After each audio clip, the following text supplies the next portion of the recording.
এগুলো কি কেটেছি বলুন তো? আপনারা দেখে তো নিশ্চয়ই চিনতে পারছেন, এগুলো হলো ডাঁটা সমেত পুঁই শাক। এবার এগুলোর সঙ্গে দেওয়ার জন্য আলু, কচু, বেগুন আর মিষ্টি কুমড়ো কেটে নিয়েছি। সঙ্গে নিয়েছি একদম টাটকা সুন্দর কাতলা মাছের তেল। এবার কড়াইয়ে সর্ষের তেল গরম করে নেব প্রথমে, তারপর কাতলা মাছের তেলটা ওই তেলের মধ্যে দিয়ে দেবো।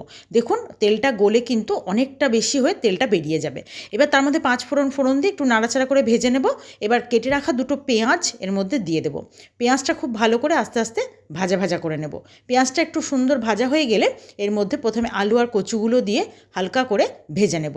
আলু কচুটা ভাজা হয়ে যাওয়ার পর এর মধ্যে দিয়ে দেব মিষ্টি কুমড়ো আর বেগুন, সেটাও খুব ভালো করে আস্তে আস্তে ভেজে নেব।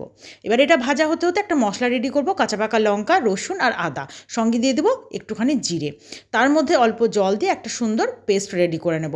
মশলাটা বাটা হয়ে গেছে, এদিকে আমার সবজিগুলোও কিন্তু ভাজা হয়ে গেছে। স্বাদ অনুযায়ী লবণ দিয়ে দেবো হলুদ আর দিয়ে দেবো বেশ কিছুটা চিনি।